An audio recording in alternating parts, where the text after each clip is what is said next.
Dünya Türkmenleri. Dünya Türkmenleri.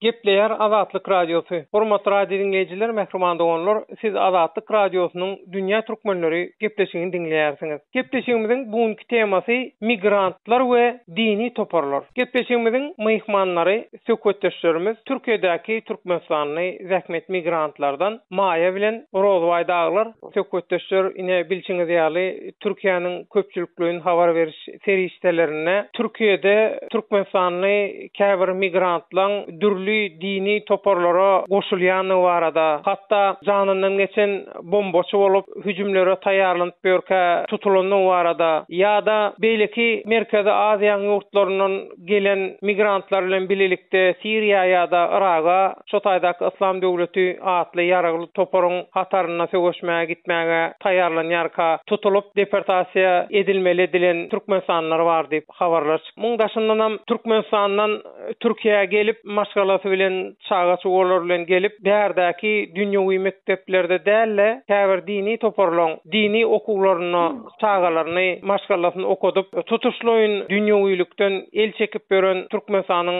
raýatlary, migrantlar badilýe. Indi men ilkinji söz nowatyny şu tema bilen baglanyşykly Maýa saňa berjek bolýan. Sen öz durmuşyňda inhaşul İstanbullu migrantlaryň arasynda ýaşap ýörkäň şu dini topar bilen iş salşýan ýa dini topara goşulan öz töwereňdäki adamlar bilen baglanyşykly şolaryň utballary barada görenişdenden şaýat bolan wakalar barada bir dünýä türkmenlerine maglumat beräýsin. Mene eşitýän onuň kanany bunyň kanany bolýar. Tanışlaryna akynda aýtyp berellerinde bir kerde galat geldim. Eşitdim, aýt plany şoňalyk bolup gidipdir, ýok bolup gidipdir. Ýa bolmasa çağırlan taşlap gidipdir. Jekmejigrak maglumat beräýsiňiz, umumy dälle. Geçenlerde bir nämetdi bilemek kim diýen ýadyma şonak şu dogruda. Men şu nämeýe geç gidipdir, şu näme diýilýär oňa.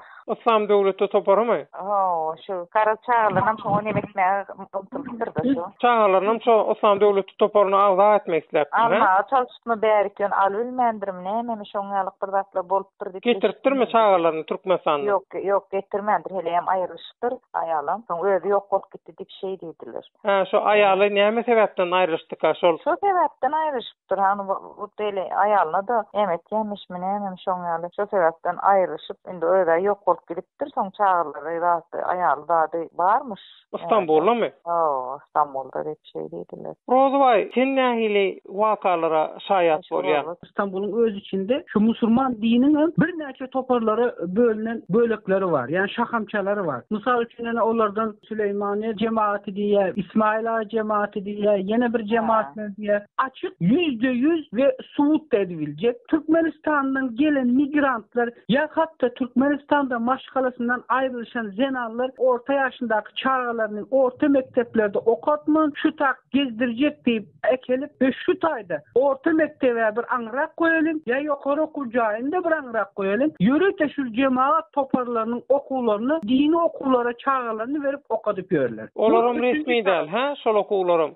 Şol çağalar ekele zinanın özel, şol cemaat toparından olan, şol cemaatin ağzalarından olan birileri bile resmi de değil, dini nikahlı durmuşa çıkıp şeydi, daş tövrendeki beyleki Müslüman Türkmenlere olsun, Özbeklere olsun, öz aralarında propaganda göre diyorlar. Şuların zararı beyleki emelere de geldi. Nähil diýen diýer? Masalan, Türkmenistan'da mesela işte bir namaz okusan olanı seni uca başka dine uydu deyip demet börüller var, biliyorsunuz mu? Ya ekstremist radikal hasap edýärler diýenmi? Elinde Kur'an olsa da azar verip görürler, Kur'an okamada da azar verip görürler. Hani şoň azatları gelir veterler diýer. Maýa şoňa şu İstanbuldaky migrantlaryň dürli dini toparlara goşulmagy sebäp bolýar şu Türkmenistandaky hökümetiň dinine garşy, dinarlara, namaz okayanlara garşy tutumuny diýen, ha? Men şey diýip pikir edýän, eşitýär. Ine terit häzir Rozwayň özü nähili şaýat aýdyp otýar. Bu Türkmenistana ýaýraya bar ýa, odan kulakdan kulaga degeden diýenimi. Ondan soň Türkiýede hemmekşi şoňalyk. Bir wagtlara gyýylary, gelleri başga göz bilen garaýarlar. Şöyle gelip arasa rahmet çekip onun öýünde işläp şey halal rahmet çekip ýören gelleri aynı göz bilen garaýarlar. Beýle gyýylara da aynı. Bu dini de şoňalyk edip nemet diýerler, bilýärmi? Ägir sen özüňe bir namazyň okap ýa-da bir duajaklaryň edip nemetseň, bu seni ay falan bolupdyr. Ay näme diýilýär? Inmaya bir soraw berjek, sana da berjek, Rozwayda umumy sorawda. Şu näme üçin migrantlar şu dürlü dini toparlara agza bolmagy şular ýaly ýykyn edýär, ürje edýär, şeýle bir moda ýaly ýagdaý bar. Näme üçin? Men pikirime görä, olar başga aldaýarlar, bilýärmi? Pul beren bolýarlar, bizimkilerim näme pul görseler, pul görmedikler, biraz bir 5-6 manat puluň nemesinden bir dibe eşdim. Hani pul berýärmişler önce, ondan soň şu pul bilen ýalana söz berýärler, ýalandan öýtjek, beýtjek, onu berjek, bunu berjek. Olar da hani ondan soň olar beýintini ýup näme dip şey dip o da diýendirler. Aňyny kötýärler diýenler.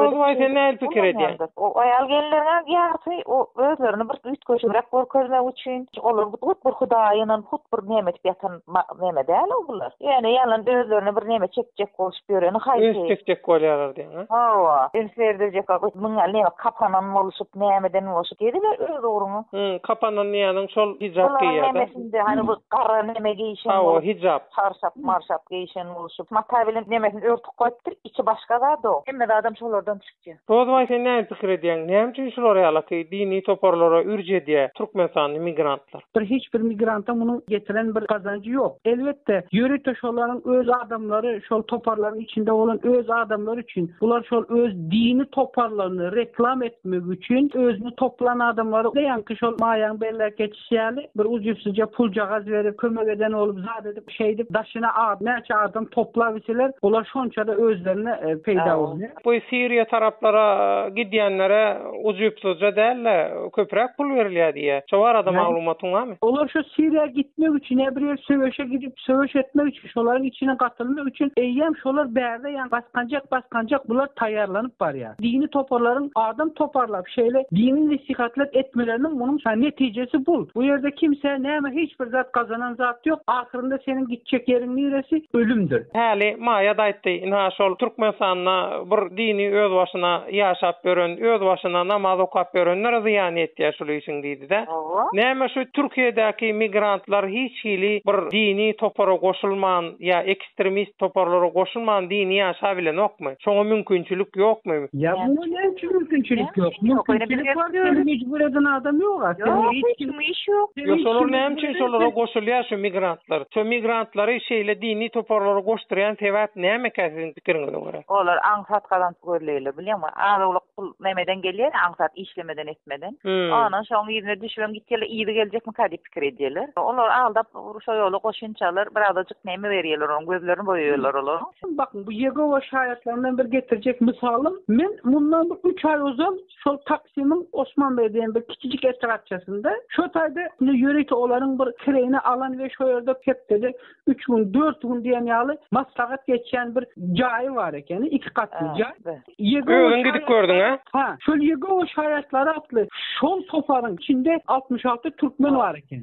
Sen gidip gören jaýyň içindekiler şeylermi? Gören jaýyň içinde adını familiýasyny aýtjekden, ol Türkmenistanda İçeri İşler Ministrliğine degişli olan Lewat Velayet Polisiýa Departamentinde işten bir ýaşulynyň şol Yegova şahitleriň içinde başgalasyny bile çykanyny öz gözüm bilen gördüm. Maýa Rozway indi şu günkü söhbetlerimizi jemlesek. Şu Türkiýedäki Türkmenistanly migrantlar şular ýaly Türkiýedäki dürlü dini toparlara gatnaşman öz başyna İstanbulda bir eklenje edip ýaşap bilmezmi? Bilermi? Hiç bilmesin. Onu zorlayan adamlar bir de ben şöyle näçil we şöyle bir de sozatdan ağzına çıkmadan adam yok diye. Hiç kimi iş yok. Özleri sen zorlap berdi bir da nemetken adam yok. Hiç şeyli. Rozway jemlek goýberonno şu günkü hepleşigi. Git namazyny oka, çık git işi bilen ol.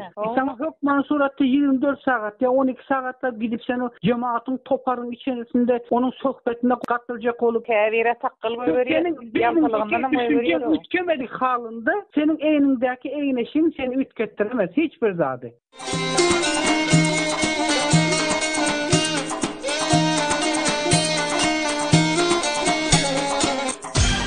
Dünya Türkmenleri. Dünya Türkmenleri.